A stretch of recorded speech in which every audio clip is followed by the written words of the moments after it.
Well, welcome, John, to our first session that we're going to be doing for Property Sharemarket Economics subscribers. So it's exclusive for PSE subscribers. And today is the 9th of September 2020. Our first session is going to be focused on economics and the 18.6-year cycle. We'll also be working through, not the whole book today, but you know, a little bit of your book, A Philosopher's Take on Economics. And you wrote that in 2012, wasn't Correct. it? Yes. Now, before everyone rushes out and buys their own copy of this, there's actually none available at the moment, but we are organising a reprint, and we'll let subscribers know when it's available. Yes. In fact, John, I have to make an admission here that I started to learn about the 18.6-year cycle from Phil around 10 years ago, and I found it difficult to understand how the law of economic rent relates to the 18.6-year cycle. But it wasn't until I read your book, and especially the section on the special nature of land, that I really started to understand about the role of land within the 18.6-year cycle. Well, if you look at a standard textbook in first year economics, in pretty well any university course, you'll hear the book, you'll read in the book that the subject economics opens up with the key factors of production. And those key factors used to be land, labour and capital. Now, in the last, probably 30 or 40 years, the distinction between capital and land has been dropped, and land it is assumed to be part of capital. So now we have just two factors of production, capital and labour. So that's why land has dropped out of consideration almost entirely in the teaching of the subject anyhow. Now, with regard to labour, first, it's a terrible term for human beings, labour.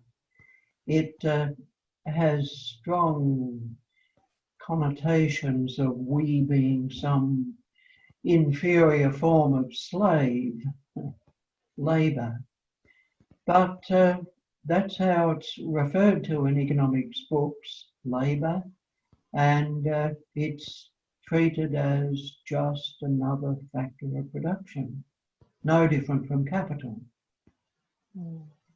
The concentration of wealth is becoming increasingly more and more in the hands of fewer and fewer. And to understand that, which takes me back to what you were speaking about 3 or 4 or 5 minutes ago, Cathryn, it's traced back to the importance of land and the fact that land has been pretty well forgotten, except in traditional economics. It's looked upon as being just another factor of production. Now, Philip Anderson has made the somewhat profound statement that all wealth finishes up in the price of land. All wealth, sooner or later, finishes up being reflected in the price of land.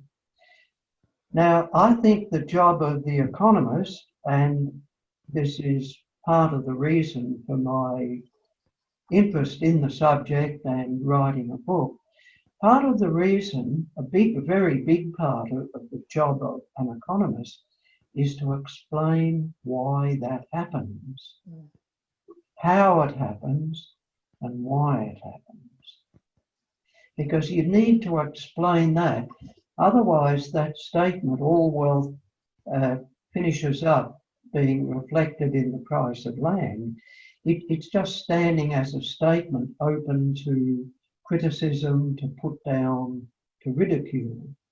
And that's why you have to look at the reason for that. When production happens, any production of any economic good or service that you care to think of, two factors come together. Firstly, the input that we normally call work, which also includes intelligence, of course. Firstly, the fact of work by the human being, but secondly, the fact of land in the form of a site on which the work happens. Now, in the case of farming, agriculture, that site is very obvious. But even right now, this nice little conversation is happening on two sites of land, one in Williamstown and one in Geelong. So the production of things, goods and services, involves these two factors. Now, each of the factors contributes to the production of wealth. So you can look at that another way, and you can say that each of the two factors rightfully shares in the wealth produced. And then you can look at that another slightly different way and say, therefore, each of these two factors, human labour and intelligence and land, have an income. That they've generated an income.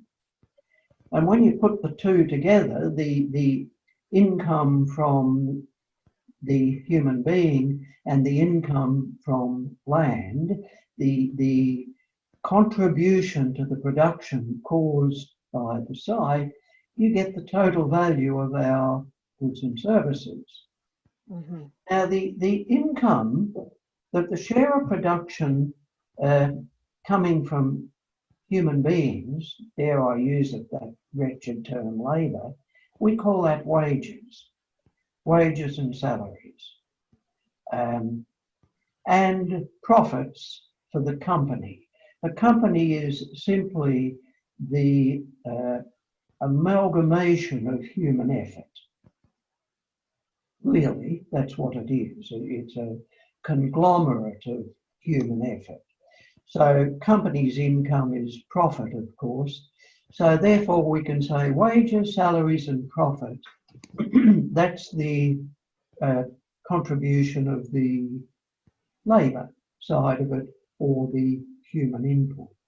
Now, the land contributes, and that the contribution of land to the value of final goods and services is what is called economic rent.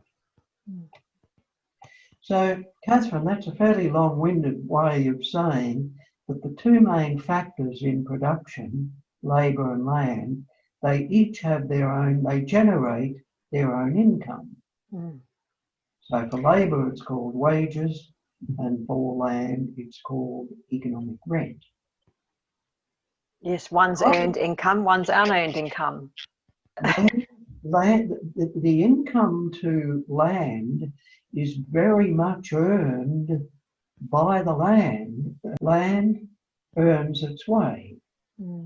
Human beings pay their way because we do things, we produce stuff. And that is why the labourer deserves his hire. John, why is it then that when you were doing your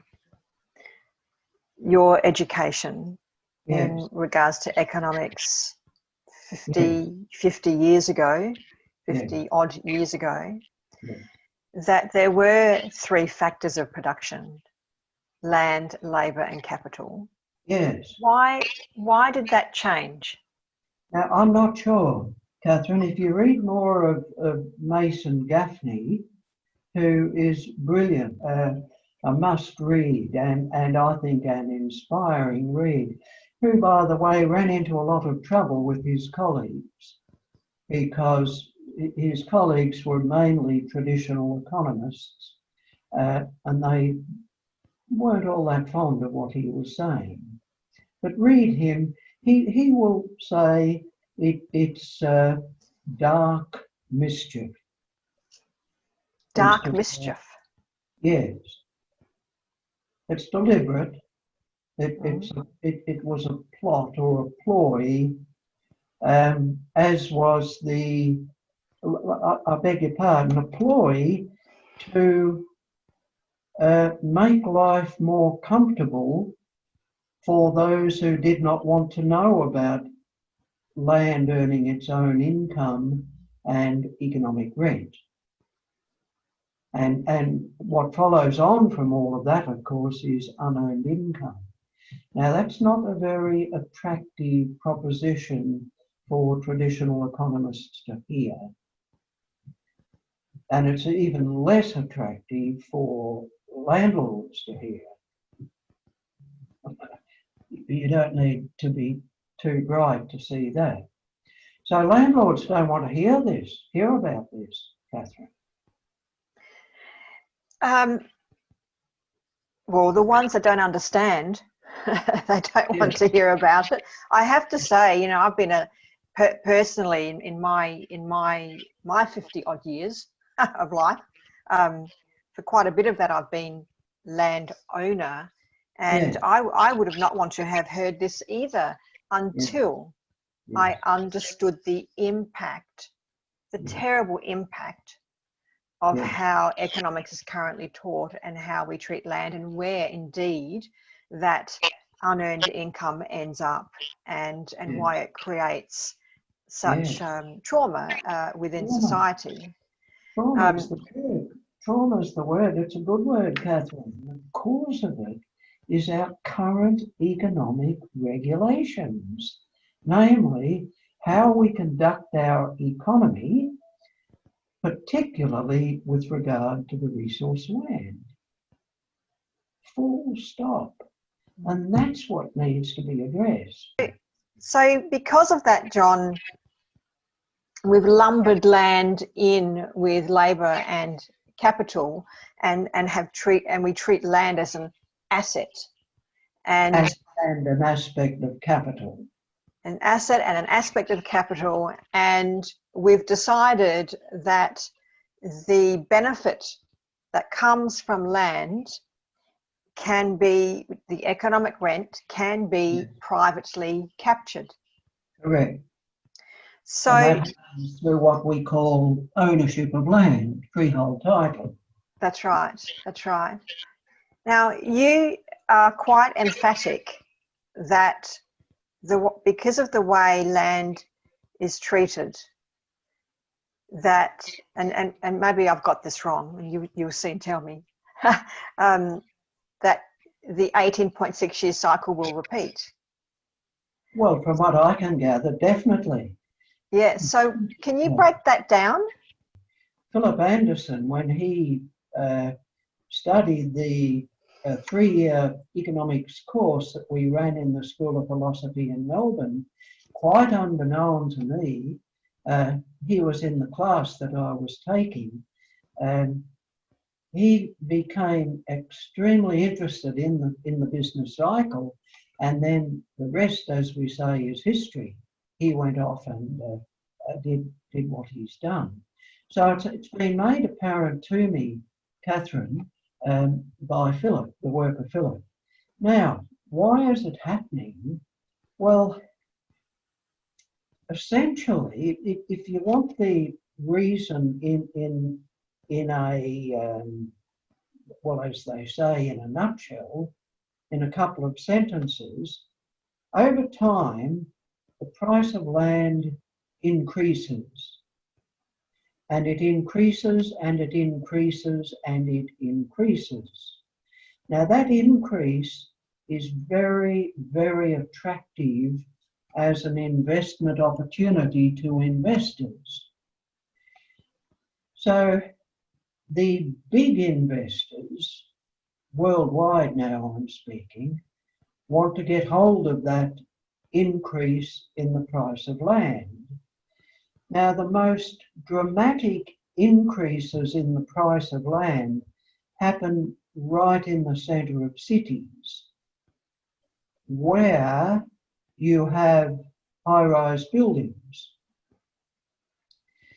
So what happens as the 18.6 years of the cycle progress, land attracts a higher and a higher price. And to justify the price, developers or investors, or lump them together if you like, have to build very tall buildings on this land to justify the high price of the land that they're paying. And when the finished building is available for use, and it's used by tenants largely in terms of shops and offices and some accommodation, the tenants have to pay higher and higher rents the longer the cycle goes. These rents get to a point where business simply cannot afford them. So what you get in the 18.6 year cycle is a time in the cycle, and for us in Australia and America, as you well know, the time being suggested is around 2025, 2026. Businesses start defaulting, tenants start defaulting on rent payments. And you only need one or two very large defaults, and you only need one or two very large new buildings opened up, and then the landlord finding he is unable to attract tenants, those two things, so the buildings are sitting empty. You only need one or two of those events to happen, and terror strikes the investment community. And there's your downturn. Yes.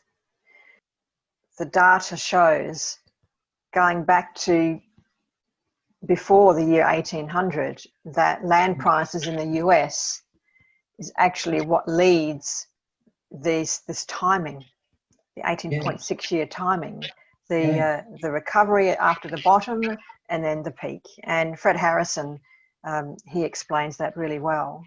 Yes. The private capture of economic rent, Yes. the private capture of that locational value of land, yes, means that it's kept for the individual, it's not shared. You shared amongst the people, and which I think is another conversation. You know, what's another way of dealing with that locational value, that economic rent of land? But yes. one of the chapters in your book relates to credit. Yes, chapter 8. Chapter 8.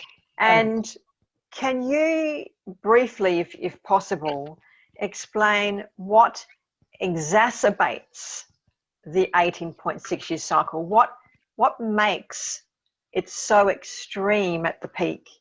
Yes. Devastating at the bust? Cathryn, that's a very, very good question.